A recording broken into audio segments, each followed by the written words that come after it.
Así es, correcto, sí, así es. Mi esposo perdió su trabajo hace algunos años y eso lo condujo a una profunda depresión y empezó a ir a misa, a ir diariamente a misa y eso me asustó.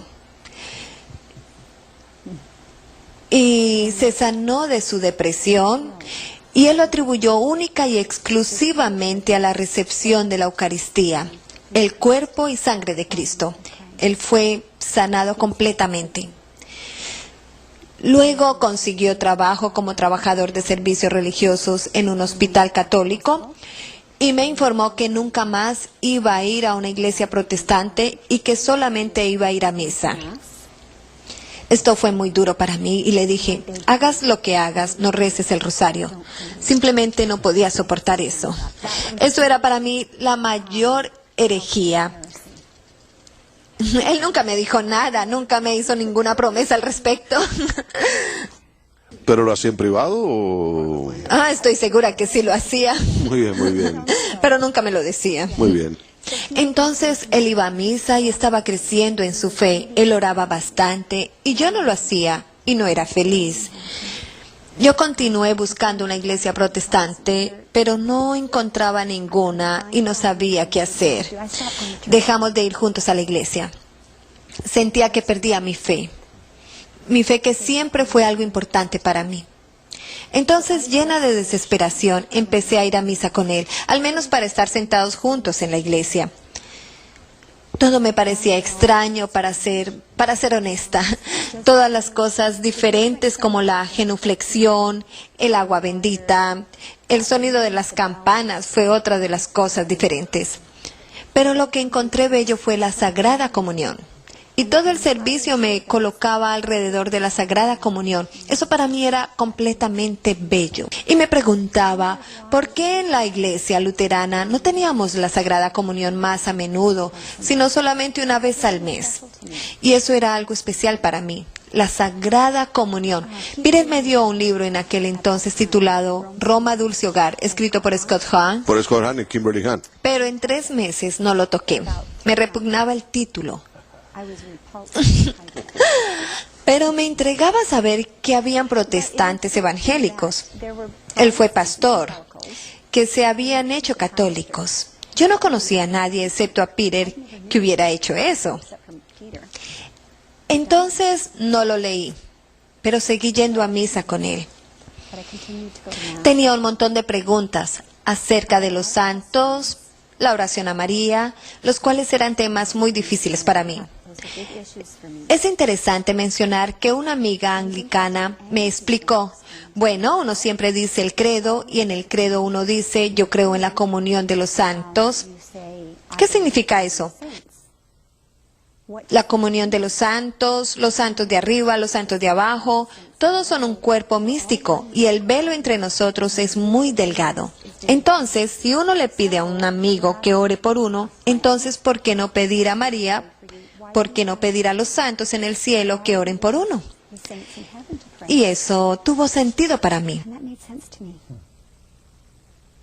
Sí. A lo mejor estuviste preparada para eso porque algunos luteranos se encuentran abiertos un poco. El mismo Lutero lo estaba. Sin embargo, cuando uno es criado en la iglesia luterana, ellos tratan de no mencionar estos temas católicos para nada. Pero hay todavía algunos luteranos que siguen esta tradición del mismo Lutero. Yo creo que muchos protestantes veneran a María en el sentido que tienen una gran devoción y respeto por ella. Pero orar a María y orar a los santos es otro asunto. Y yo empecé a comprender eso y oraba pidiendo que me pudiera abrir y entender. Luego hubo otra cosa que, seguimos yendo a la Eucaristía.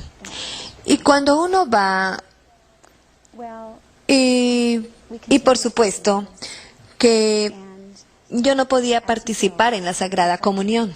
Quizá te sentías incómodo por el hecho de no poder participar. Así es, sí, comprendía que no podía. Pero me sentía incómoda. Y a medida que seguía yendo, sentía que mi corazón crecía en atracción hacia la Eucaristía y sentía un gran deseo de recibirla. Una cosa que extrañábamos en la Iglesia Católica eran los grupos de oración. los estudios de Biblia y así por el estilo de las iglesias protestantes. Entonces decidí inscribirme en el grupo de catecumenados, no porque quisiera hacerme católica, sino que simplemente quería tener una conexión con la gente de la parroquia.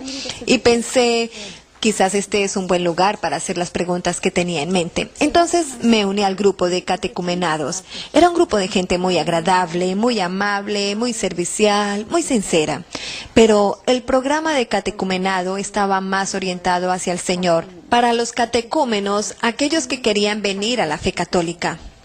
No para personas como yo que tenía una serie de preguntas teológicas. ¿Tú querías desafiar eso? Sí, yo quería desafiar eso. Las clases de catecumenado te darían solo un poco debido a su propósito, pero no llenaban esos vacíos que habían en tu vida. Efectivamente, así era. Entonces yo no encontraba las respuestas que estaba buscando ahí. Y mientras tanto, yo quería recibir la Eucaristía. Leí Roma, Dulce Hogar. Y cuando leí la experiencia de Kimberly y Scott, simplemente sentí que podía relacionarme a sus experiencias. Y cuando él hablaba sobre la Eucaristía en su libro, era como si leyese a San Juan 6 por primera vez. Es decir, yo había leído a San Juan 6 muchas veces en mi vida, pero tú sabes lo que sucede algunas veces cuando uno lee un pasaje y este toma vida para uno. Y ahí en Juan 6, Jesús una y otra vez, 5 veces, dice que eso es su cuerpo, su sangre, y aquel que coma su cuerpo y beba su sangre tendrá vida eterna y habitará en él, vivirá en él y será resucitado en el último día, y sigue hablando al respecto. Y no solamente en Juan 6, sino también en otras partes, en las palabras de institución, en Primera de Corintios. Repito, el Señor quería dejar bien claro que eso era físicamente su cuerpo y su sangre.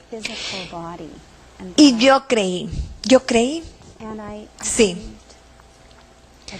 pero no podía, y esta era una frustración, no podía entrar todavía a la iglesia, pues tenía muchas preguntas y dificultades como el purgatorio.